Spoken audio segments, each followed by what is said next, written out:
Hello everyone. तो आज हम स्टार्ट करते हैं यूनिट 4 जिसका नाम है केमिकल काइनेटिक्स। तो यूनिट का नाम है केमिकल काइनेटिक्स। देखो, हमें केमिकल काइनेटिक्स यूज़ करने की नीड क्यों पड़ी कि जैसे हमने सॉलिड स्टेट पढ़ा, सॉल्यूशंस पढ़ा, इलेक्ट्रोकेमिस्ट्री पढ़ी, हर यूनिट का हमने देखा कि हर यूनिट का एक मेन पर्पस है पढ़ने का। तो केमिकल काइनेटिक्स का क्या पर्पस है? सिर्फ एक पर्पस है, हमारे जो कोई भी इन्वायरमेंट है, कोई ना कोई रिएक्शन होती ही रहती है, ठीक है। उस रिएक्शन का जो स्पीड है, किस स्पीड से हो रही है। देखो, केमिकल का मतलब क्या होता है? इस केमिकल का इसका मतलब होता है केमिकल रिएक्शन, ठीक है। हम केमिस्ट्री में जनरली रिएक्शन ही कंसीडर करते हैं, तो इसका मतलब होता है केमिकल रिएक्शन, ठीक है। काइनेटिक्स जो होता है वो होता है हमारा रेट ऑफ रिएक्शन, रेट, या हम बोल सकते हैं स्पीड ऑफ रिएक्शन, ठीक है। अब रेट ऑफ रिएक्शन और स्पीड ऑफ रिएक्शन क्या होता है? रेट का मतलब हम जनरली बाद में डिस्कस करेंगे स्पीड। अब किसी की भी स्पीड हम डिस्कस कर रहे हैं, फास्ट है या स्लो है, वो कैसे डिफाइन करते हैं? उसको हम यूज़ करते हैं केमिकल काइनेटिक्स, कि वो केमिकल रिएक्शन जिसके अंदर हम स्पीड ऑफ रिएक्शन डिस्कस करते हैं कि स्पीड स्लो है या रिएक्शन फास्ट हो रही है या एवरेज है, तो उसको हम बोलते हैं केमिकल काइनेटिक्स। ये सब हम उसमें स्टडी करते हैं, ठीक है। तो चलो फर्स्ट पहले हम देखते हैं कि व्हाट इज़ द रेट, ठीक है। Rate of reaction, rate of reaction, तो हमें पहले ये पढ़ना है। देखो, रेट ऑफ रिएक्शन क्या होता है? अगर हमारे पास सपोज करो ये रिएक्शन हो रही है, ए से करते हैं पहले, ए से प्रोडक्ट बन रहा है, ठीक है। प्रोडक्ट लिख देते हैं। देखो, जिस मतलब कोई भी कंपोनेंट है उससे हमारा प्रोडक्ट बन रहा है, तो इसको हम क्या बोलते हैं? हमें सबको ही पता है, रिएक्टेंट बोलते हैं। इतना तो आपने 11th में ब्रीफ में भी पढ़ा होगा, what are the reactant and what are the product. Sorry, A से हमारा प्रोडक्ट बन रहा है, ये रिएक्टेंट होता है, ये प्रोडक्ट होता है, ठीक है। अब हमें इस रिएक्शन का रेट फाइंड आउट करना है। तो जनरली जो हमारा रेट है उसकी डेफिनेशन क्या होती है? डिक्रीज नहीं बोल सकते, चेंज इन कंसंट्रेशन, ठीक है। Change in concentration with respect to time, ठीक है। टाइम के अकॉर्डिंग जो कंसंट्रेशन है वो चेंज हो रही है, उसको हम बोलते हैं रेट ऑफ रिएक्शन। अब हम देखते हैं कि किसकी कंसंट्रेशन, रिएक्टेंट की या प्रोडक्ट की। तो हम दोनों की देखते हैं। अब जैसे कोई भी रिएक्शन हो रही है, रिएक्टेंट से प्रोडक्ट बन रहा है, तो ऑब्वियसली रिएक्टेंट की कंसंट्रेशन कम होती जाएगी और प्रोडक्ट की कंसंट्रेशन बढ़ती जाएगी। यही होता है किसी भी रिएक्शन में। तो क्या होगा कि चेंज इन कंसंट्रेशन, यानी कि increase in the concentration of reactant and decrease in the concentration of reactant and increase in the concentration of product. तो वो हम डिस्कस करते हैं इस रेट ऑफ रिएक्शन में। तो हम जनरली हम क्या बोल सकते हैं? देखो, साथ में आप नोट्स बनाते हो ना, तो लिख लिया करो। हमने देखा जो रेट ऑफ रिएक्शन है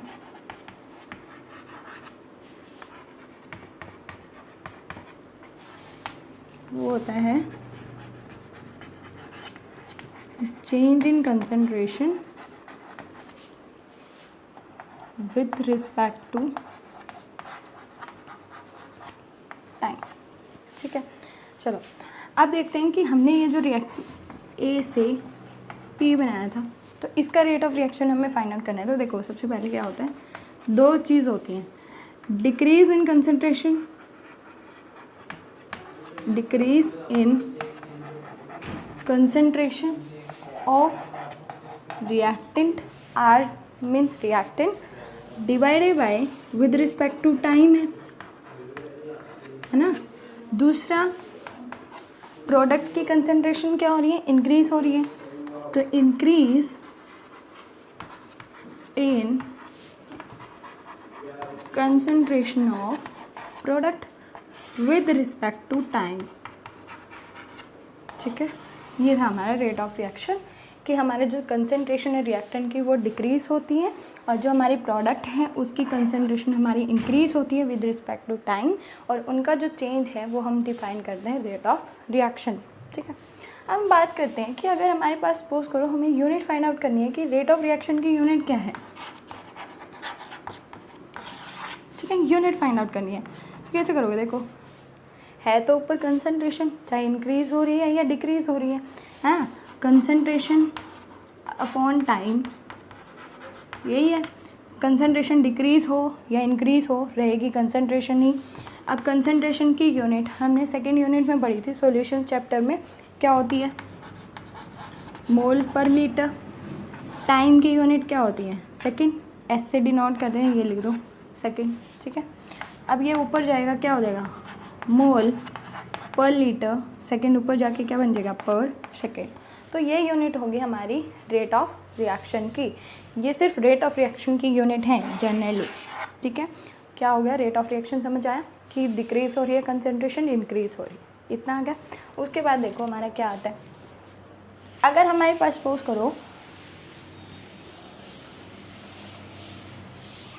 और एक बात मैंने बताया था डिक्रीज़ इन कंसंट्रेशन यहाँ पे हो रही है तो उसको हम क्या डिनोट करें, सपोज करो हम रिएक्शन ले लें, चलो रिएक्शंस को लेकर चलते हैं।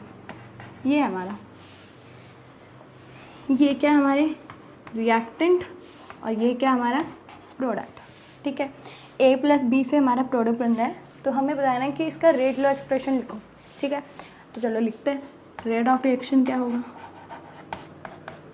देखो हमने बोला कि decrease in concentration of reactant, यानी कि डी ऑफ रिएक्टेंट क्या है, ए भी है और बी भी है, तो पहले ए को कंसिडर कर लेते हैं विद रिस्पेक्ट टू टाइम। ठीक है, is equals to D of B divided by D T. अब बात करते हैं प्रोडक्ट की, D P divided by D T. ठीक है, अब देखो इसमें डिफरेंस क्या होगा, आप बोलोगे कि यहाँ से हमें पता कैसे चलेगा कि कोई भी अमाउंट इंक्रीज़ हो रही है या डिक्रीज़ हो रही है। ठीक है, उसका एक सॉल्यूशन है, यहाँ पे देखो इनकी कंसंट्रेशन रिएक्टेंट की एंड प्रोडक्ट की कंसंट्रेशन क्या हो रही है, डिक्रीज़, तो हम यहाँ पे क्या लगा सकते हैं, नेगेटिव साइन, और यहाँ पे प्रोडक्ट की कंसंट्रेशन इंक्रीज़ हो रही तो पॉजिटिव साइन। ठीक है, तो नेगेटिव साइन जो है वो हमारा क्या इंडिकेट कर रहा है, डिक्रीज कंसंट्रेशन।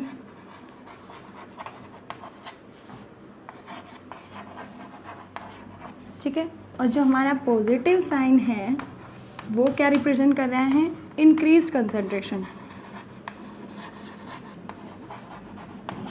इतना क्या, नेगेटिव साइन का मतलब है यहाँ पे कि कंसंट्रेशन जो है वो डिक्रीज़ हो रही है, पॉजिटिव का मतलब है जो हमारी कंसंट्रेशन इंक्रीज़ हो रही है। ठीक है, अब हम इनका ग्राफ प्लॉट करते हैं कि रिएक्टेंट और प्रोडक्ट का जो ग्राफ है अगर हमें प्लॉट करना है तो किस टाइप से करोगे।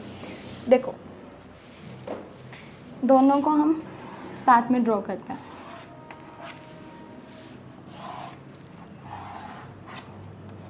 हम देखो रिएक्टेंट और प्रोडक्ट की जो कंसंट्रेशन है वो टाइम के रिस्पेक्ट चेक कर रहे हैं, है ना, तो यहाँ लिख देंगे concentration of reactant with respect to time. ठीक है, यहाँ टाइम आ गया और यहाँ हम लिखेंगे कंसंट्रेशन ऑफ प्रोडक्ट। ठीक है, अब हमने देखा कि जो रिएक्टेंट की कंसंट्रेशन है वो डिक्रीज होती है, बट स्टार्टिंग में तो रिएक्टेंट मैक्सिमम वैल्यू होती है ना, तो जब रिएक्शन स्टार्ट ही नहीं होती तो मान लिया सपोज करो यहाँ पे उसकी मैक्सिमम वैल्यू है, जैसे ही वह हमने रिएक्शन स्टार्ट करवाई तो जो रिएक्टेंट है वो डिक्रीज़ होना स्टार्ट हो गया। ठीक है, ग्राफ ऐसा बनेगा, कैसे, जब रिएक्शन ज़ीरो थी, टाइम ज़ीरो था, कोई रिएक्शन स्टार्ट नहीं हुई थी, तो रिएक्टेंट की कंसंट्रेशन मैक्सिमम थी। ठीक है, अब ये रिएक्टेंट की कंसंट्रेशन मैक्सिमम थी तो जो रिएक्टेंट है वो क्या हो रहा है, डिक्रीज़ हो रहा है विद रिस्पेक्ट टू टाइम। जैसे जैसे टाइम बढ़ रहा है, टाइम बढ़ते हुए रिएक्शन का रेट भी बढ़ जाए तो इस टाइप से हमारी जो कंसंट्रेशन है वो रिएक्टेंट की डिक्रीज़ करती है। अब बात करते हैं प्रोडक्ट की। जब हमारा टाइम ज़ीरो है तो प्रोडक्ट भी तो ज़ीरो है ना।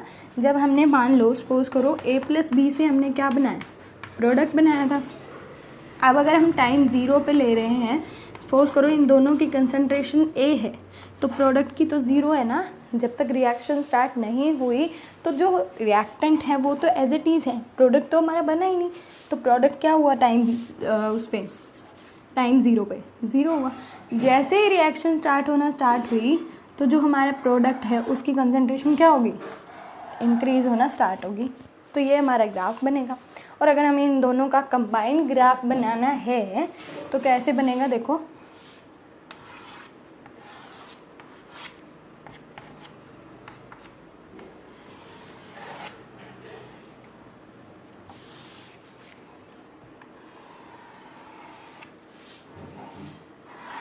ये बनेगा, ये प्रोडक्ट का है, ये रिएक्टेंट का है, यहाँ पे टाइम आएगा कंसंट्रेशन, ठीक है।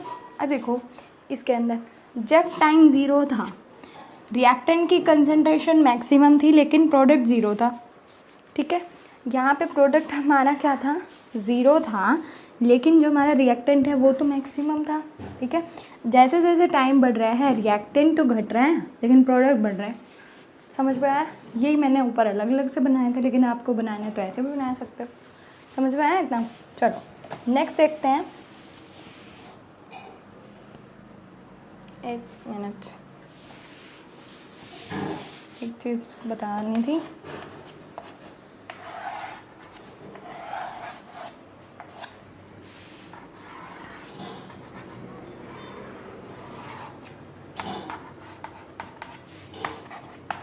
कंसंट्रेशन ले लेना। देखो अगर हमें यहाँ पे एवरेज टाइम निकालना है, ठीक है, सॉरी एवरेज टाइम नहीं, एवरेज रेट,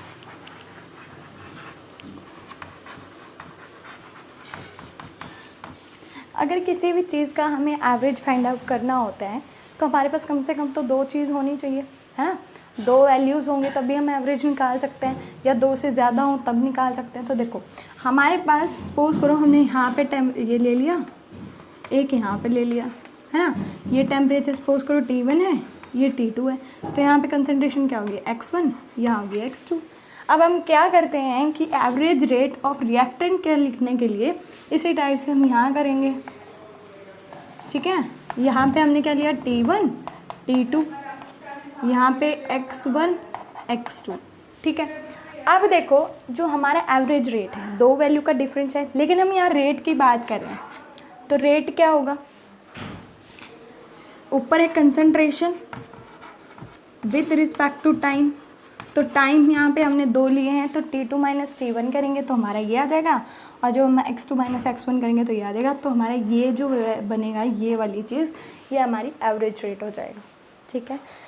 ये तो हमें पता ही है छोटी क्लासेस से कि एवरेज निकालने के लिए हमारे पास कम से कम दो वैल्यूज़ होनी चाहिए तभी हम एवरेज निकाल सकते हैं, उससे ज़्यादा तो कितनी भी हो फिर फाइंड आउट कर लेंगे। अब हमारे पास इसके अंदर भी यही होगा X2 minus X1 T2 minus T1, क्योंकि हमारे जो रेट होता है ना वो concentration with respect to time होता है, तो कंसंट्रेशन ये होगी टाइम ये हो गया, बट दो वैल्यूज़ पे है ना। तो ये हमारा रेट ऑफ रिएक्शन और रिएक्टेंट एंड प्रोडक्ट। चलो नेक्स्ट देखते हैं,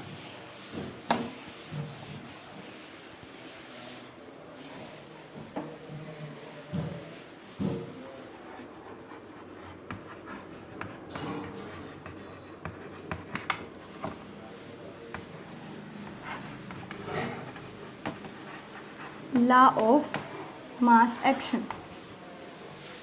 लॉ ऑफ मास एक्शन क्या कहता है कि अगर हम रेट ले रहे हैं, मान लो सपोज करो हमारे पास रिएक्टेंट है, प्रोडक्ट बनना है, तो हमें पता नहीं है कि रेट किस पे डिपेंड कर रहा है, रिएक्टेंट पे डिपेंड कर रहा है या प्रोडक्ट पे डिपेंड कर रहा है, तो उसके फैक्टर्स हम बाद में डिस्कस करेंगे। सबसे पहले इसको देख लेते हैं। इस लॉ के अकॉर्डिंग जो हमारे रिएक्शन का रेट है, हाँ, जो हमारा रिएक्शन का रेट है वो डिपेंड करता है कंसंट्रेशन ऑफ रिएक्टेंट के। देखो हमारे पास सपोज करो A प्लस बी हमारे पास रिएक्टेंट है, प्रोडक्ट बन रहा है P, हाँ, A प्लस बी हमारा रिएक्टेंट है, प्रोडक्ट बन रहा है P। अब जो हमारा रेट है according to this law, according to the law of mass action, rate of reaction is directly proportional to the concentration of reactant. तो रेट जो है वो डायरेक्टली प्रोपोर्शनल है कंसंट्रेशन ऑफ रिएक्टेंट, ठीक है। अब देखो जो रेट को हम R से डिनोट कर सकते हैं, कंसनट्रेशन ऑफ रिएक्टेंट, अब आर में आप कंफ्यूज हो जाओगे तो रेट ही चल जाएगा। कंसनट्रेशन ऑफ रिएक्टेंट, रिएक्टेंट दो हैं तो दोनों को लिखो। और एक बात, जब हम कंसनट्रेशन या प्रोडक्ट लिखते हैं, अगर मान लो हमने ए और बी लिखना है तो उनको स्क्वायर ब्रैकेट में लिखना होता है। ये ए है, ये बी है, ठीक है। जब हम यहाँ से डायरेक्टली का साइन हटाते हैं हम लगाते हैं के। अब देखो के क्या है, ये जो के है इसको हम बोलते हैं रेट कांस्टेंट। क्या बोलते हैं? Rate constant. इनको हम आगे डिस्कस करेंगे कि क्या क्या होता है। अभी जनरल हम law of mass action study कर रहे हैं, जिसके अकॉर्डिंग जो रेट ऑफ रिएक्शन है वो डिपेंड कर रहा है कंसंट्रेशन ऑफ रिएक्टेंट ओनली। और जो हमारे रेट है ये रिएक्टेंट हो गया, हमने डायरेक्टली का साइन हटाया, के लगा दिया, के क्या होता है हमारा रेट कांस्टेंट, ठीक है। अगर अब हमारे पास यहाँ पे सपोज करो यहाँ पे कंसंट्रेशन के साथ साथ हमारे पास ये होता,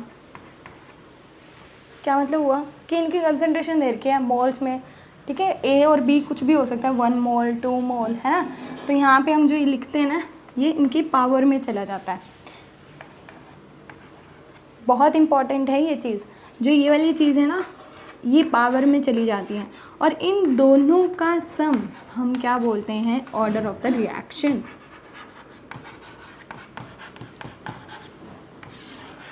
ये बहुत इंपॉर्टेंट चीज़ है,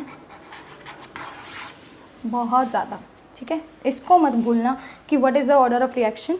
ऑर्डर ऑफ रिएक्शन होता है कि जो कंसंट्रेशन की टर्म्स में अगर हम उनकी पावर में लिख देते हैं, कंसंट्रेशन की जो क्या बोलते हैं उसको, अगर हम कंसंट्रेशन के ऊपर जो पावर लिखते हैं ना, उनका सम होता है ऑर्डर ऑफ द रिएक्शन, ठीक है। तो अब ऑर्डर ऑफ द रिएक्शन देखो, 0 ऑर्डर होता है हमारा, फर्स्ट ऑर्डर होता है, सेकंड ऑर्डर होता है, थर्ड ऑर्डर होता है।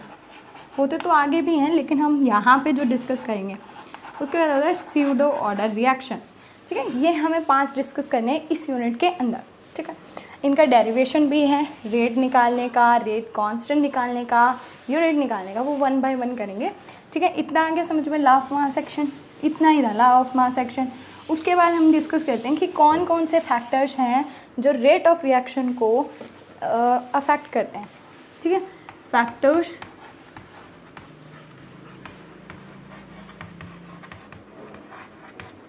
Affecting rate of reaction. सबसे पहला है हमारा nature of reactant. Nature of reactant, देखो रिएक्टेंट जो है वो कोई भी हो सकता है, सॉलिड, लिक्विड या गैस, तीनों में से कुछ भी हो सकता है। सॉलिड है, लिक्विड है या गैस है। अब देखो रेट ऑफ रिएक्शन का मतलब क्या है कि ऐसे कौन से फैक्टर हैं जिनकी वजह से जो रिएक्शन की स्पीड है वो ज़्यादा हो जाती है, फास्ट हो जाती है, ठीक है। वो हमें डिस्कस करना है। सबसे पहले बात करते हैं सॉलिड की। सॉलिड क्या होता है? हमने फर्स्ट चैप्टर बहुत ब्रीफ में पढ़ा है इस बारे में कि सॉलिड होते हैं जिसके अंदर इंटरमॉलिक्यूलर फोर्सेस, जो मॉलिक्यूल हैं बहुत क्लोज होते हैं, ठीक है। इतने क्लोज होते हैं कि हम उनको जो बॉन्ड है तोड़ने के लिए बहुत ज़्यादा एनर्जी देनी पड़ती है, तो इतनी एनर्जी क्यों वेस्ट करनी है। उसके बाद हम लिक्विड पे आते हैं। लिक्विड में सॉलिड के कंपैरिजन में थोड़े से मॉलिक्यूल दूर होते हैं, लेकिन होते हैं पास, लेकिन इतने नहीं होते जितने सॉलिड के होते हैं, ठीक है। तो सॉलिड और लिक्विड के कंपैरिजन करें तो लिक्विड हो गए मॉलिक्यूल, है ना। अब गैस की बात करते हैं। गैस में तो सॉलिड और लिक्विड के कंपैरिजन में बहुत दूर दूर पार्टिकल्स हैं। अब रिएक्शन अगर हमें करवानी है तो जितने मॉलिक्यूल फ्रीली मूव करेंगे उतनी जल्दी रिएक्शन प्रोसीड होगी, है ना। अब देखो अगर हमारे पास रिएक्टेंट सॉलिड है, लिक्विड है या गैस है, किस में सबसे फास्ट रिएक्शन होगी? गैस में, फिर लिक्विड में और फिर सॉलिड में, है ना। क्योंकि गैस के मॉलिक्यूल क्या हैं? बहुत दूर दूर, उनके जो मॉलिक्यूल्स हैं रिएक्ट करने के लिए फ्री हैं। दूसरा आता है सरफेस एरिया। सरफेस एरिया, अब देखो सरफेस एरिया के क्या होता है? जितना ज़्यादा हमारा सरफेस एरिया होगा उतने ज़्यादा प्रोडक्ट के जो मॉलिक्यूल, सॉरी रिएक्टेंट दूसरा अगर हम उसके अंदर डाल रहे हैं, वही बात आ जाती है हमने जो यूनिट में किया था कि जितने ज़्यादा हमारे सॉल्वेंट के मॉलिक्यूल्स होंगे उतने ज़्यादा सॉल्यूट के पार्टिकल्स आएंगे उसके ऊपर। तो वही जितना ज़्यादा surface area, larger surface area greater will be the rate. Greater will be rate of reaction. ठीक है, यहाँ तक थर्ड देखते हैं. थर्ड आता है वही कंसंट्रेशन. कंसंट्रेशन जितनी ज़्यादा होगी सरफेस एरिया उतना ज़्यादा, सरफेस एरिया जितना ज़्यादा उतना रेट ऑफ रिएक्शन. तो अलग से पॉइंट लिखना चाहते हो तो लिख लो, वैसे अलग से पॉइंट बन सकता है. कंसंट्रेशन, कंसंट्रेशन का क्या है? Increase in concentration, increase in rate. ठीक है, चलो उसके बाद हमारे जो हैं टेम्परेचर और कैटालिस्ट. कैटालिस्ट हम कल डिस्कस करेंगे क्योंकि उसको हमने ब्रीफ में पढ़ना है. टेम्परेचर देख लो. टेम्परेचर हमारा होता है 4, जो हमारा फैक्टर है वो होगा हमारा टेम्परेचर का. इन्होंने बोला कि अगर हमारा सपोज करो टेम्परेचर पहले T है, ठीक है, अगर हम उसमें 10 डिग्री राइज कर देते हैं टेम्परेचर, अगर हमारा टेम्परेचर T है और अगर हम 10 डिग्री राइज कर देते हैं एकदम से, तो जो हमारा रेट ऑफ रिएक्शन है ना वो ऑलमोस्ट डबल हो जाता है. मोस्ट इम्पॉर्टेंट थिंग, ठीक है, बहुत ज़्यादा क्वेश्चन पूछा जाता है कि रिएक्शन, रेट ऑफ रिएक्शन पे टेम्परेचर का क्या इफेक्ट पड़ता है. तो यही लिखना है कि अगर हम टेम्परेचर 10 डिग्री राइज कर देते हैं तो रेट ऑफ रिएक्शन हमारा ऑलमोस्ट डबल हो जाता है. ठीक है, तो रेट ऑफ रिएक्शन क्या है? जो हमारा टेम्परेचर था हमने उसके अंदर 10 डिग्री राइज किया, बट पहले T था, तो उसका जो रेट ऑफ रिएक्शन है वो हमारा 2 हो जाता है. इसको हम आगे ब्रीफ में डिस्कस करेंगे कि कैसे 2 हुआ. ठीक है, बस यहाँ पे फैक्टर्स में इतना ही करना है. उसके बाद हमारा कैटलिस्ट आएगा 5th फैक्टर, उसको हम कल करेंगे. तो इसके लिए अगर कल करने के लिए आपको पढ़ के आना है कि व्हाट इज़ द कैटलिस्ट, कि कैटलिस्ट होता क्या है. ठीक है, बस इतना सा पढ़ के आना है कि कैटलिस्ट होता क्या है. ठीक है, उसके बाद हम स्टार्ट करेंगे नेक्स्ट. आज शायद 5 टॉपिक हो चुके हैं आपके यूनिट के 4th के, लेकिन छोटे छोटे थे. बहुत इंटरेस्टिंग यूनिट है, आराम से करना. चलो नेक्स्ट वीडियो में मिलते हैं. Thank you so much. Happy learning.